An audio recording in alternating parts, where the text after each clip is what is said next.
Welcome back to Inglés 4.0, the radio show. Let's go!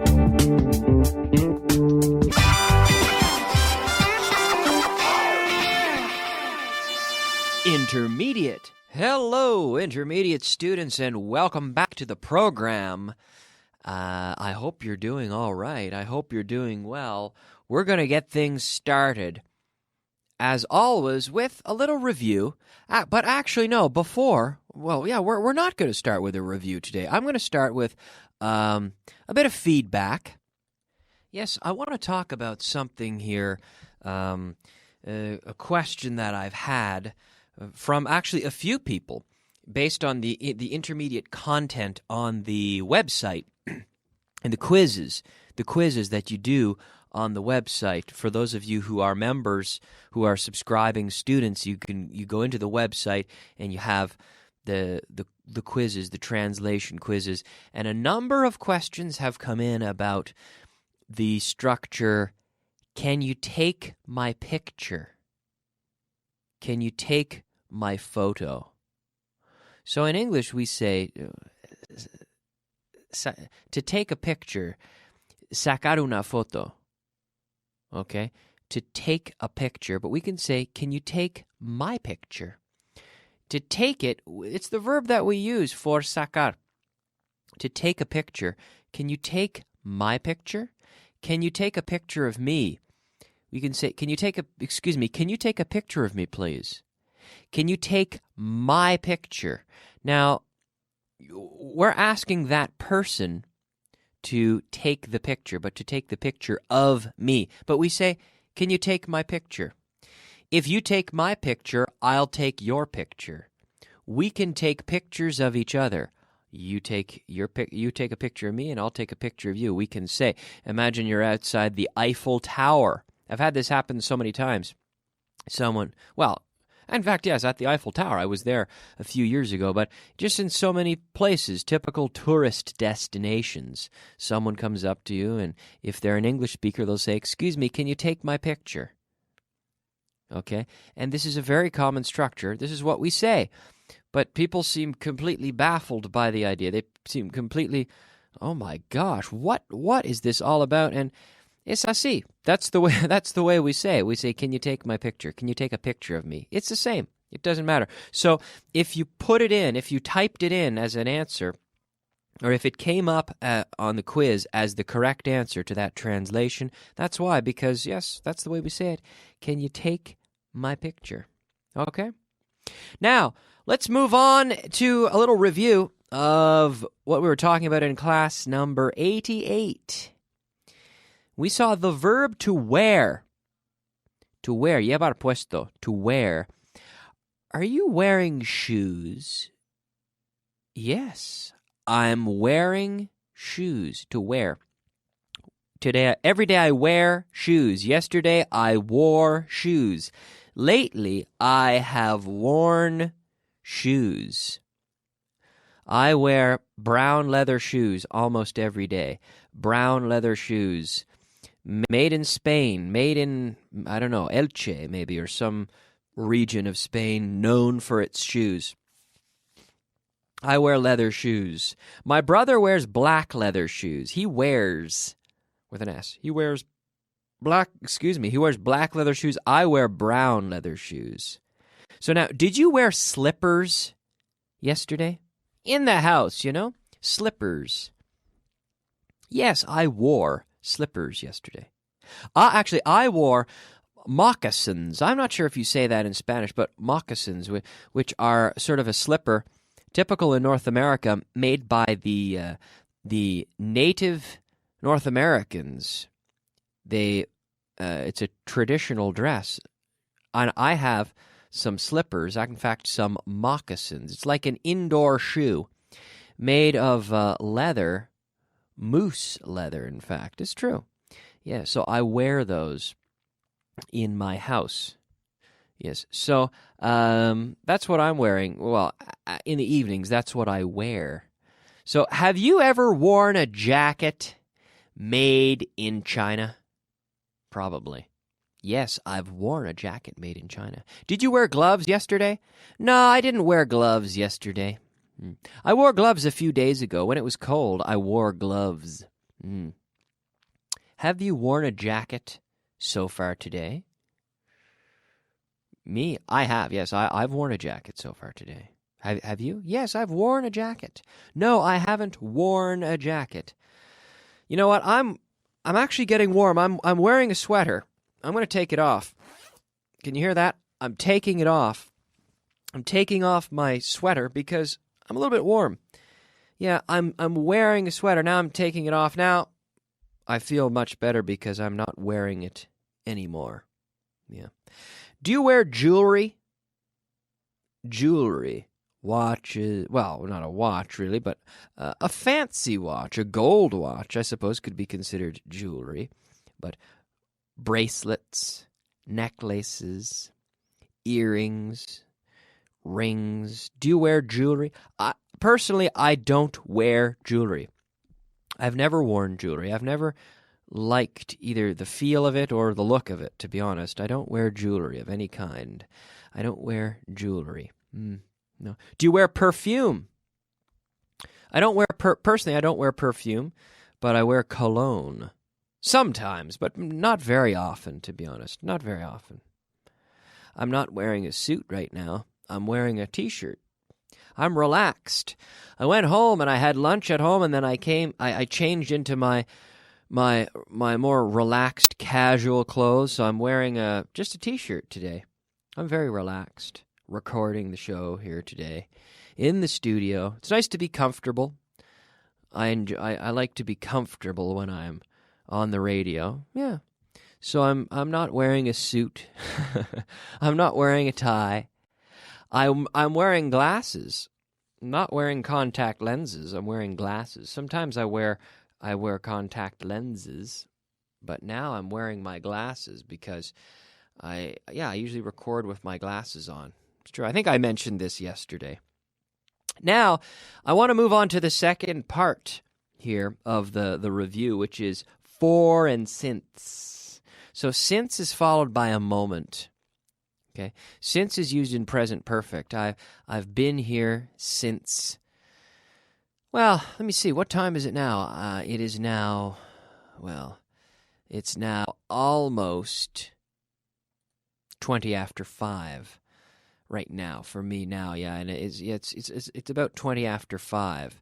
You might be listening to this on the website, but for me it's about 20 minutes past 5, I'll say. Sometimes I say 20 after 5, and maybe that's a Canadian thing because sometimes people look at me and say, what are you saying after? 20 past 5, quarter past. Sometimes I say 20 after 5.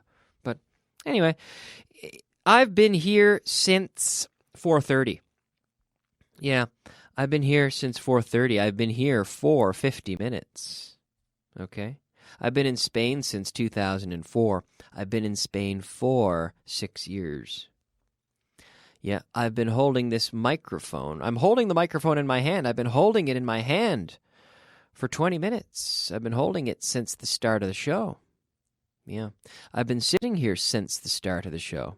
I've been sitting here for about 28 minutes. It's true. Right? Since a moment. Since is followed by a moment, okay, and tells us when something started, the moment in time when something began to be true or valid. And then for is followed by a duration, and it tells us how long something lasts or has lasted or will last. We can use for in any tense to talk about a duration of time, okay? For and since. Have you been listening to this program since it started? Have you? Have you been listening since it started? Have you been listening to it for all 89 classes? I hope so. If you've been listening to this course since the beginning, then you must be doing very well with the content because we cover things quite thoroughly here. And then, of course, you can follow along on the television, and you get a very complete exposure to all this material. Okay? Now, let's move on to our word of the day. Word of the day. Oh, yes, our word of the day today is to punch. Punch. Dar un puñetazo. Dar un puñetazo, to punch. Like Mike Tyson, he was good at punching. Or Muhammad Ali, boxers. They were good, they are good at punching, to punch. I've never been punched. And I've never really punched anyone either. I don't like to fight. No, I'm not a fighter. No, I don't like being punched or punching people. But I must say, in Spain, you don't see people punch each other very often. Although in Anglo-Saxon countries, it's more common to see fights. I'm going to be honest with you. If you go out in Canada, you will see fights. You'll see people fight. On a Saturday night in a big city, you might see someone punch someone. It's true. But here in Spain, never. It happens, but I think I've seen it once. I've seen one fight in 6 years. But in Canada, you could see you can see them reasonably often. It doesn't mean you have to be involved in them, but I've seen people punch each other in bars, for example. Terrible, terrible. I'm not interested in that. I say I'm a lover, not a fighter. No, I don't like to punch. It's not good. But anyway, that is our word of the day, punch. Now, we also, with punch is also a word for a drink, in many ways similar to sangria. Well, in some ways, it's a mixture, like a fruit punch. Mixture of fruit juices and fruit in there, and there's no real set recipe. You can make punch in any way you want. It's basically sangria. It's like an English word for a sangria, but sangria must have wine. Sangria is more specific, but punch is almost like a type of sangria. Fruit punch, we say. Fruit punch. Yeah. Anyway, it is time to move on to the second part of Class 89, which is the phrasal verb, verbo compuesto, phrasal verb, to look for, buscar. And in fact, I spent about 5 minutes before this class started looking for my books. I have the books, the course books for the Baugar Inglés 4.0 course here at the studio. I leave them here at the studio. And when I came in, I had to look for them. I think someone had been using them. So I looked for them, and I went over to Alberto Alonso and I said, "Hey, Alberto, I'm looking for my books. Have you seen them? Have you seen my books? Because I'm looking for them. I can't find them anywhere. To look for. Every day I look for. Yesterday I looked for. Lately I have looked for. I've looked for my books a lot lately. Because I leave them here, and then someone uses them, and they go off doing things, and I say, look, it's almost 5 o'clock. I have to get on the radio. Here I am looking for my books. I've only got 10 minutes. But I found them. I always do. I always find them right on time before the show starts, right? To look for. Now, you can look for a lot of things. A new job. Are you looking for a new job? Maybe you are. Maybe you're looking for a new job. Are you looking for a new house? Ask me if I'm looking for a new house. Hey, Kyle, are you looking for a new house? No, I'm not looking for a new house. No, I'm not looking for a new house. No, I'm happy with my current house. Okay? All right. Now, there's something here in your student guide that I thought was interesting, which is we're talking about the use of, and I've always really enjoyed this, the use of certain words in the gerund in English, but in Spanish, un smoking, and my students say, claro, it's inglés, un smoking, but we don't say a smoking, we say a tuxedo for un smoking. We're talking about that jacket, right?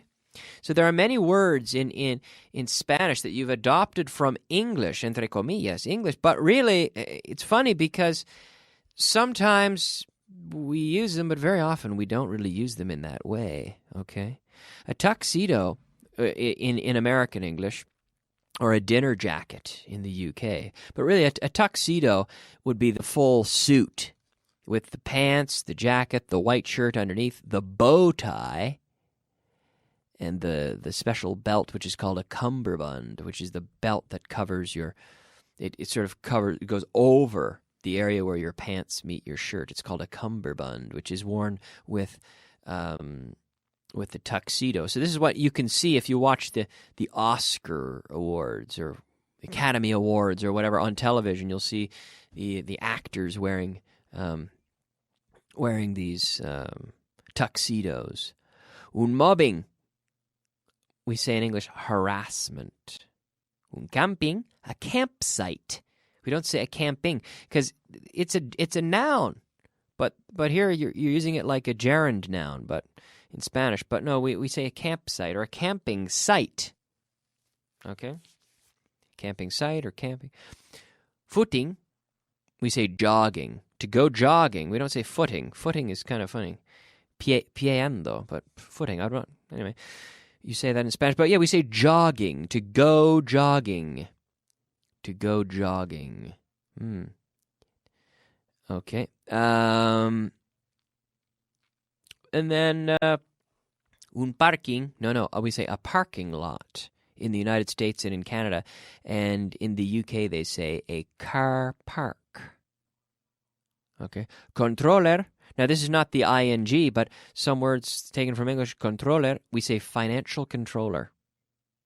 Okay. Oh, yeah, this is some interesting things. Voy a hacer un zapping. Un zapping, a zapping. But it's behaving like a noun. That's interesting. To hacer un zapping. I always found that interesting in Spanish. We say we can say channel surfing.